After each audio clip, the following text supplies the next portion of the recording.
se soumettre. Donc il a fait son speech en disant qu'il voulait faire quelque chose avec les frères musulmans, qu'on essaye de ne pas se battre. Et alors le guide suprême est venu lui dire, écoutez, vous en tant que responsable de l'État égyptien, la première chose à faire, il faut demander à toutes les femmes de se voiler quand elles marchent dans la rue. Alors Nasser n'avait pas ces idées-là, il disait ça dans son speech. On le trouve sur Internet, hein, c'est en français, en anglais et en arabe. Hein. Vous tapez Nasser et puis les frères musulmans, vous tombez dessus. Alors il lui a dit non, parce que moi je considère que c'est la liberté de chaque femme de faire ce qu'elle veut. Si elle veut se voiler, ben, elle peut se voiler dans sa maison, mais je ne peux pas imposer de se voiler dans la rue.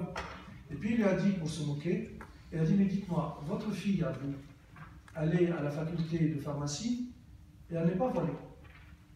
Alors comment vous, qui n'arrivez pas à voiler votre fille, vous demandez à moi de voiler 10 millions de femmes. Et vous n'êtes même pas capable de voiler une seule. Bon, tout le monde a ri, mais un commentaire qui faisait encore rire toute la foule, c'est que quelqu'un a dit, bah, demandez au guide suprême de mettre le voile lui-même. Bon, voilà l'état d'esprit de 1950-1960. Et voilà l'état d'esprit aussi d'un chef d'État. Alors, la tenue vestimentaire féminine, je mets quelques images, dans les années 1920 jusqu'à les années 1980, vous voyez 1920-1930, vous voyez l'université du Caire dans laquelle j'ai fait mes études, vous ne trouvez aucune fille voilée. Et même quand moi j'y étais, bon, le voile n'était pas interdit, il y en avait quelques-unes, mais elle ne le faisait pas pour montrer, pour faire du show, pour dire voilà ma conviction. Non, elle le faisait parce que, bon, généralement elles étaient pauvres, elles voulaient cacher leurs cheveux. Voilà ce qu'on trouve aujourd'hui en 2013 à l'université de Mansoura. Alors, comment en 20 ans on arrive d'un état à un autre? Ne me dites pas que c'est du hasard. Ce qu'a dit le guide suprême à Nasser dans les années 50, ils ont continué à le planifier, à l'appliquer, à l'enseigner dans les mosquées, à l'école. Ils ont travaillé, ils ont payé. Et en 15 ans, ben, ils ont réussi à convaincre les femmes en Égypte que si on ne le fait pas, eh ben, on n'est pas un voile musulman. Alors moi j'habite dans un quartier au Caire et je n'habitais pas en Égypte puisque j'ai fait ma vie en France, en Europe, et j'allais de temps en temps. Alors, nos voisines n'étaient pas voilées. Alors je disais à ma mère, mais tiens, notre amie, là, pourquoi elle s'est voilée dans les années début 70, début 80? Qu'est-ce qui a fait qu'elle l'a voilée? Alors elle a dit, mais mon mari, quand il est revenu de la mosquée, on lui a dit que si je ne le fais pas, je ne suis pas une bonne musulmane. Elles n'ont pas cherché dans le Coran, elles n'ont pas cherché elles-mêmes qu'est-ce que dit vraiment, non, c'est l'homme religieux a dit ça. Et puis alors je dis, mais alors la voisine en face, hein, dans l'autre côté de la rue, elle m'a dit, ben, la voisine en face, elle est amie à ma voisine, et donc elle lui a dit la même chose. Et voilà, il faut qu'on imite, et puis en 20 ans, eh ben, si on ne met pas le voile aujourd'hui, ben, on considère qu'on n'est vraiment pas un vrai musulman. C'est la mentalité aujourd'hui. Bon, se débarrasser d'une telle mentalité, je ne sais pas si on peut revenir en arrière. Bon, Nasser est mort en 1970, Sadat est devenu son remplaçant, président. Il a fait une initiative très courageuse après la guerre de 67 et la guerre de 73. Il est parti à Jérusalem avec son initiative en disant « Je suis venu aujourd'hui pour que nous puissions construire une vie nouvelle ». Voilà le début de son message à Jérusalem. Et vous voyez Menahem Begin à côté.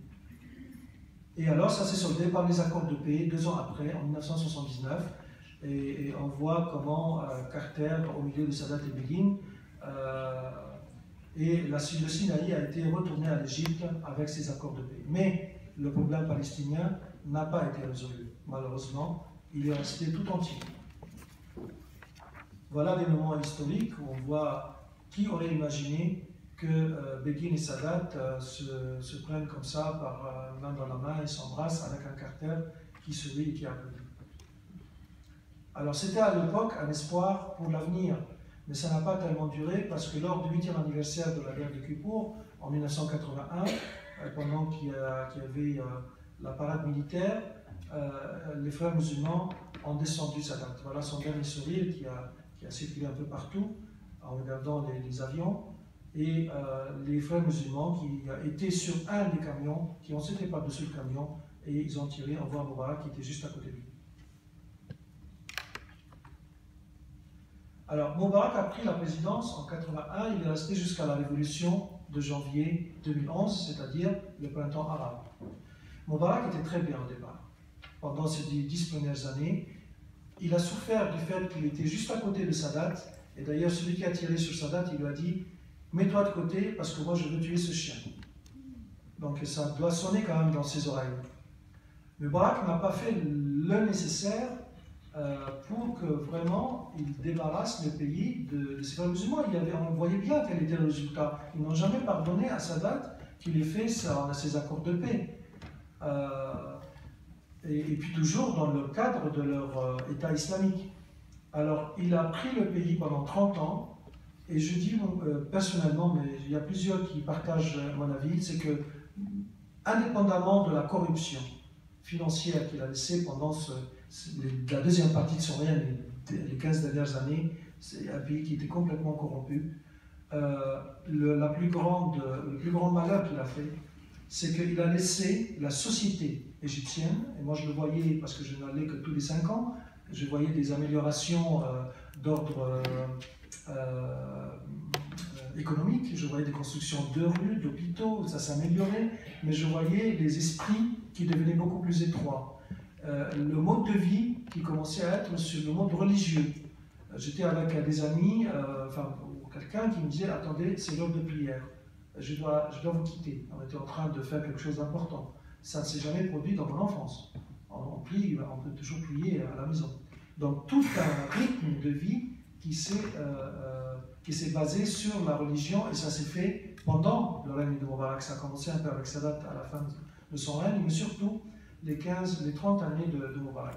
Donc pour moi, son plus grand crime, si on veut bien le prendre ce terme, c'est que la société égyptienne a été infestée par cette idéologie de haine pour l'autre, idéologie toujours que c'est l'État islamique qu'il faut faire, que tout ce qui ne pense pas comme nous est fautif. Ayman al-Zawahiri, peut-être que vous connaissez son nom, qui est sorti de prison, faisait partie de l'équipe qui ont descendu Sadat. Il est allé en prison quelques années, et puis quand il est sorti, il a joint Ben Laden. Ben Laden maintenant disparu, c'est Ayman al-Zawahiri qui est le chef d'Al-Qaïda. Alors Ayman al-Zawahiri disait l'islam c'est la solution, nous allons nous venger. Et vous vous souvenez de l'attaque du 11 septembre, évidemment, des tours américaines. Et Ayman al-Zawahiri, ce que je dis, c'est que Ben Laden a financé cette opération. Mais le mastermind, la tête pensante, c'était al-Zawahiri. On n'en a pas beaucoup parlé à l'époque. À l'époque, on a parlé Ben Laden. Mais la tête pensante était al-Zawahiri, qui est aujourd'hui sans remplaçant.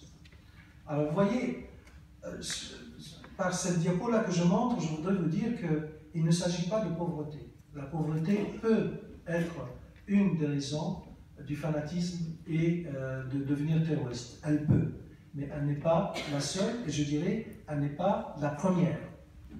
La première est une question idéologique, de conviction. Mohamed Atta, qui était le leader des 19 terroristes, la majorité était saoudien et yéménite. Mohamed Atta est un doctorat, ingénieur d'Allemagne. Il sort d'une famille assez moyennement riche. Son père est avocat connu au Caire. Il a quand même été complètement radicalisé. Et là, il faut se poser la question. Et ça, c'est 2001. Vous voyez tout ce qui s'est passé depuis 2001. Qu'est-ce qu'a fait le monde libre pour traiter la question dans sa source, comme l'a présenté Ahmed Abdelmaher? Qu'est-ce qu'il fait le monde libre? Qu'est-ce que fait la France aujourd'hui contre le terrorisme si elles veulent vraiment prendre les mesures nécessaires, c'est-à-dire attaquer la racine du mal, le terrorisme et non pas les terroristes, parce que les terroristes, on peut toujours les descendre, il y en aura d'autres. Mais le terrorisme, avec son origine, il faut vraiment l'attaquer. Voilà. Alors après, mon cher collègue me dit attention à l'heure, donc je vais faire 5 minutes. Donc les frères musulmans continuent à répandre l'islamisme dans leur propre point de vue et pour toujours faire le califat mondial. Ça, il faut que le monde occidental le mette dans sa tête. Ils le font, ils l'ont fait, ils le font, ils le feront. Tant que leur slogan, tant que leur logo n'a pas changé. C'est leur but. Alors, les méthodes soft et les méthodes violentes, les méthodes violentes, vous l'avez vu, mais des méthodes soft et des méthodes douces, telles que Tariq Ramadan, qu'on invite à des conférences, qui devient référence à la télévision, qui sait très bien parler, qui est très bien. Alors, il vous parle de la démocratie, de droits des femmes, de l'égalité entre les femmes et l'homme, etc. Et puis, il y en a une qui l'a dévoilée. C'est Caroline Forrest qui a écrit Mon frère Tariq, un livre comme ça. Elle a dit voilà ce que vous dites en français, mais voilà ce que vous dites en arabe.